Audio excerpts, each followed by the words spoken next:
Hello students, मैं सीगी चावला एक बार आपके सामने लेके आई हूँ the topic of 11th class, the new topic of 11th class sets. जैसा कि आप सब जानते हैं, अभी तक हमारा कॉम्प्लेक्स नंबर चल रहा था और कल मैंने एक टेस्ट भी दिया था। बहुत अच्छा रिस्पॉन्स आया उस टेस्ट का। तो आज हम एक नया टॉपिक स्टार्ट करेंगे जो टॉपिक है सेट्स। बिल्कुल अलग टॉपिक है। कॉम्प्लेक्स नंबर हमने इसीलिए उठाया था क्योंकि रूट्स वगैरह के बारे में हम बहुत अच्छे से जानते हैं, हम पढ़ते आ रहे हैं 8, 9, 10th में।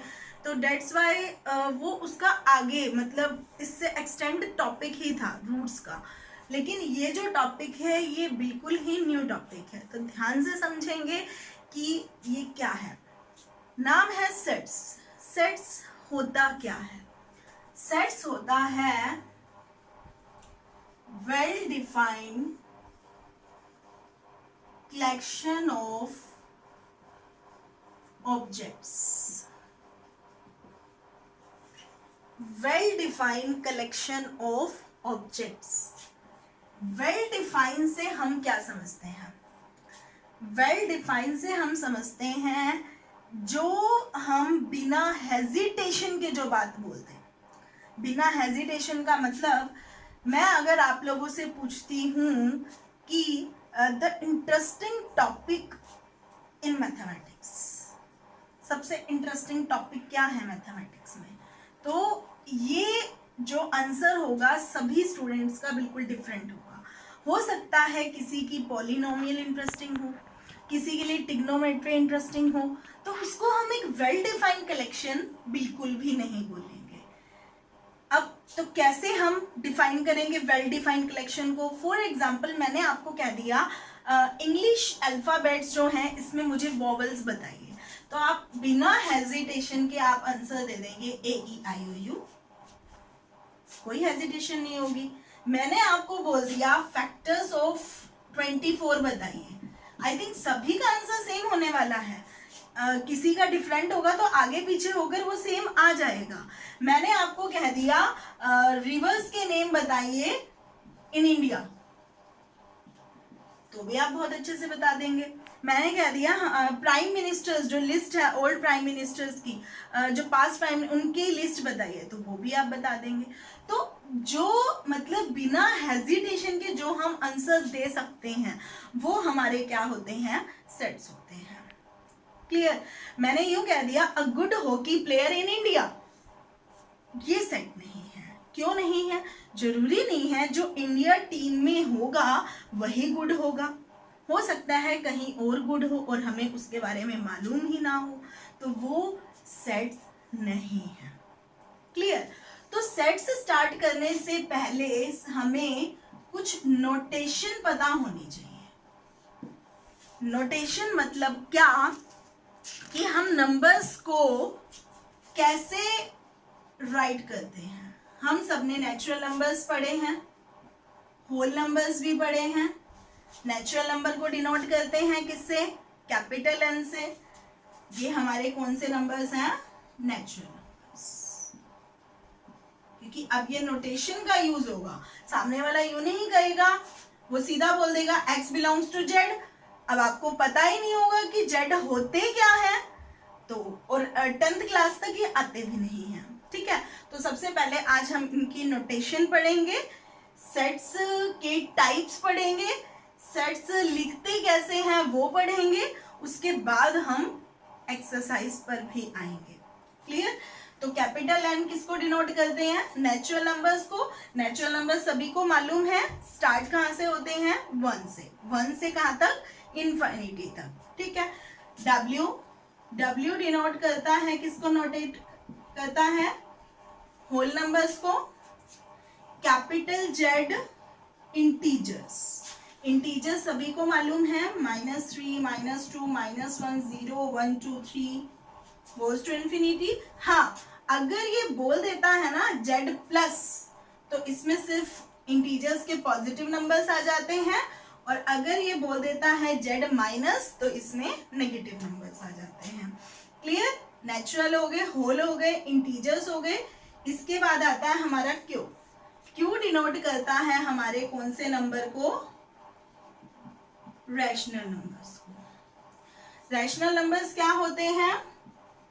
जो p बाय क्यू की फॉर्म में होते हैं और q is not equal to 0 होता है। क्लियर? ये हमारे कौन से नंबर होते हैं? रैशनल नंबर्स होते हैं। फिर आता है हमारा r।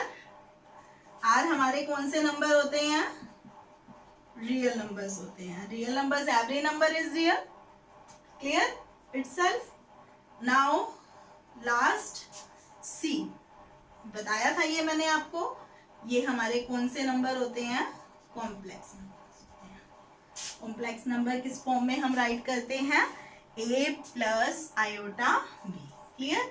सेट ऑफ, हाँ इन सब के आगे आप set of natural number, set of whole number, set of integers, क्योंकि अब हम सेट्स का चैप्टर पढ़ रहे हैं। Set of rational number, sets of real number, set of complex numbers. Clear? तो ये हमारी क्या है? नोटेशन है। क्लियर? इसको आप कॉपी में नोट कर लीजिए।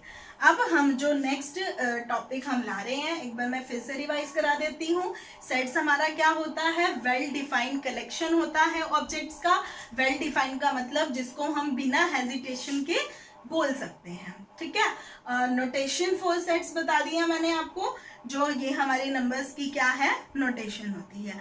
अब मैं आपको बता रही हूँ रिप्रेजेंटेशन सेट की, कि सेट्स को हम रिप्रेजेंट कैसे करते हैं। अब हमने ये तो पढ़ लिया कि कोई हमसे पूछ ले ये एक सेट है, तो हम उसको बता देंगे यस ये एक सेट है। मैंने यहाँ लिखा फैक्टर्स ऑफ 24, तो आप फैक्टर ऑफ 24 अगर बताएंगे तो आप उसको लिखेंगे कैसे? ध्यान से सुनिए। सबसे पहले यहाँ पे हम कर रहे हैं रिप्रेजेंटेशन ऑफ सेट्स। सेट्स को हम रिप्रेजेंट कैसे करते हैं? सबसे पहले हमारी आती है टैबुलर फॉर्म। इसको हम एक फॉर्म और बोलते हैं रोस्टर फॉर्म। अब कई बार ऐसा होता है कि टैबुलर फॉर्म तो बच्चों को ध्यान में रहती है, और अगर उसने कह दिया ना रिप्रेजेंट इन रोस्टर फॉर्म, तो हम नहीं बता पाते। टैबुलर और रोस्टर फॉर्म होती है जो हम कोमाज में लिखते हैं इन कर्ली ब्रैकेट। जैसे अभी मैंने पूछा इंग्लिश अल्फाबेट्स में वॉवेल्स बताइए, तो आप लिखेंगे A comma E I O U. ये सेट नहीं है, इसको हमें किसमें करना होगा? कर्ली ब्रैकेट में। ठीक है? जो सेट्स हैं वो ऑलवेज कौन सी ब्रैकेट में राइट किया जाता है? कर्ली ब्रैकेट में। अब हमारे सारे मीनिंग चेंज होने वाले हैं। ना तो हम ये ब्रैकेट बोलेंगे, अब आप धीरे धीरे जब आगे जाएंगे तो आपको पता चलेगा ये शॉर्ट ब्रैकेट नहीं है, अब ये ओपन इंटरवल है। सेम ये जो ब्रैकेट है ये लॉन्ग ब्रैकेट नहीं है सेट्स में, इसे हम बोलेंगे क्लोज्ड इंटरवल। तो ब्रैकेट्स वही हैं, ये इंटरवल्स के लिए यूज होंगी, और ये जो कर्ली ब्रैकेट है ये हमें सेट्स की टैबुलर और रोस्टर फॉर्म के लिए यूज करनी है। क्लियर? ओके। तो बस सेकंड पर है हमारी सेट बिल्डर फॉर्म, और इसका एक सेकंड नेम भी है, that is rule method. Okay, तो ये सेट बिल्डर फॉर्म हमारी क्या है? सेट बिल्डर फॉर्म में क्या होगा? जैसे आपको एक सेट गिवन होगा, जैसे मैंने यहाँ लिख दिया 2 4 6 8 10, और इसे आपको एक फॉर्म में रिप्रेजेंट करना है, एक ऐसी फॉर्म में जिससे सामने वाला अंडरस्टैंड कर सके कि ये आंसर आएगा। जैसे ऊपर वाले क्वेश्चन में अगर सामने वाले ने ये कह दिया कि आपको वोवेल्स लिखने हैं, तो आप समझ गए उस लैंग्वेज को। सेम इसको सेट फॉर्म में रिप्रेजेंट करना है। जब भी हम सेट बिल्डर फॉर्म में हम राइट करेंगे, हम एक्स सच दैट सभी में लिखेंगे। क्लियर? तो अब मैं यहाँ लिख रही हूँ एक्स सच दैट, मतलब ये जो वैल्यूज हैं ये एक्स की हैं, और एक्स क्या है? इवन नेचुरल नंबर, क्योंकि देखो ये सभी इवन नंबर्स हैं। सेकेंडली ये क्या है? नेचुरल भी है। बट आप कहोगे नेचुरल नंबर 10 तक तो होते नहीं, नेचुरल नंबर तो इनफाइनाइट है, तो हम उसको कंप्लीटली पूरी तरह से सेटिस्फेक्शन देंगे कि हम क्या बोल रहे हैं, और हमारे बोलने के बाद उसका ये आंसर आ सके। तो हम लिखेंगे x is a even natural number less than 12। तो अगर कभी हमें किसी ने यूं कह दिया कि वो इवन नेचुरल नंबर बताइए जो 12 से लेस है, तो हम उनको आंसर क्या बोलेंगे? 2 4 6 8 10। क्लियर? ओके, तो ये हमारी कौन सी फॉर्म है, सेट बिल्डर फॉर्म। तो जो हमारे रिप्रेजेंटेशन है सेट्स की, वो सिर्फ दो टाइप्स में ही रिप्रेजेंट कर सकते हैं, या तो वो टैबुलर फॉर्म में होगी या फिर वो रूल मेथड या सेट बिल्डर फॉर्म में होगी। इसके बाद मैं आती हूँ सेट्स के बारे में। जैसे सबसे पहला है फाइनाइट सेट्स। फाइनाइट सेट्स क्या होते हैं? फाइनाइट सेट होता है जो काउंटेबल हो। काउंटेबल मतलब लिमिटेड हो। फॉर एग्जाम्पल मैंने यहाँ कह दिया 1, 5, 10, 15 स्टॉप, तो ये आपके कैसे सेट हैं? फाइनाइट सेट हैं, काउंटेबल हैं। अगर मैं यहाँ डैश डैश डैश लगा देती तो वो हमारे कैसे सेट हो जाते? इनफाइनाइट सेट हो जाते हैं। क्लियर? जैसे मैंने आपको यूं कह दिया the set of months in a year,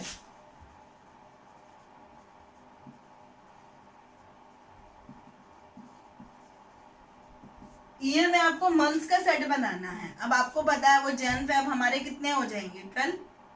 clear? तो वो हमारा कैसा सेट हो जाएगा? फाइनाइट सेट हो जाएगा। तो जो काउंटेबल होंगे वो कैसे सेट होंगे? फाइनाइट सेट होंगे। नेक्स्ट आपको पता चल ही गया होगा इनफाइनाइट सेट, जो मतलब जैसे मैंने कह दिया नेचुरल नंबर्स। अब आप कहेंगे नेचुरल नंबर कितने?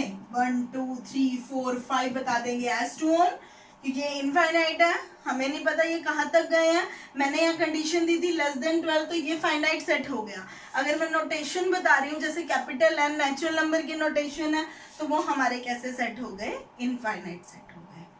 क्लियर? नेक्स्ट आता है आपका सिंगलटन सेट। कौन सा सेट बताया मैंने? Singleton set. सिंगलटन सेट होता है एक, मान लो मैं आपको एक ऐसा एग्जाम्पल देती हूँ जो सिर्फ सिंगल ही है। ठीक है? जैसे मैंने कह दिया एक इवन प्राइम नंबर। अब हम सबको पता है प्राइम नंबर कहाँ से स्टार्ट होते हैं? 2 से स्टार्ट होते हैं। ठीक है? तो प्राइम नंबर अगर 2 से स्टार्ट होते हैं तो 2, 3, सिर्फ ओनली 2 ही एक ऐसा नंबर है जो, मैं इस से लिख देती हूँ, सिंगलटन। मतलब एक अकेला 2 ही तो है, वो तो कोई नंबर ऐसा है ही नहीं जो प्राइम भी हो और इवन भी हो। सिर्फ और सिर्फ कौन सा नंबर है हमारा? 2। 2 ही एक ऐसा नंबर है जो हमारा प्राइम इवन नंबर है।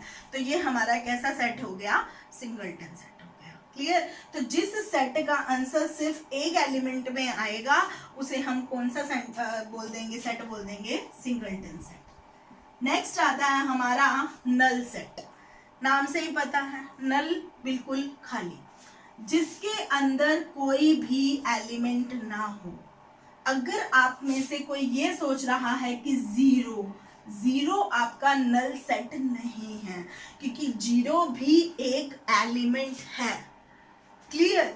तो अगर आपकी ब्रैकेट बिल्कुल ब्लैंक है, मतलब कोई भी आपका एग्जाम्पल उस सामने वाले ने बोल दिया और उसमें कोई भी आपका आंसर नहीं आ रहा, जैसे मैंने यहाँ पे 2, 4, 6, 8, 10 दे दिया, मैंने कह दिया इसमें से एक ऑड नंबर निकालो, तो कोई भी ऑड नंबर नहीं है, तो या तो मैं उसका आंसर दे दूंगी सिर्फ 5 का मतलब होता है खाली, इस 5 को भी ब्रैकेट में नहीं लिखना, या मैं इसका आंसर दे दूंगी सिर्फ ये ब्रैकेट, खाली ब्रैकेट। तो ये हमारा कौन सा सेट हो जाएगा?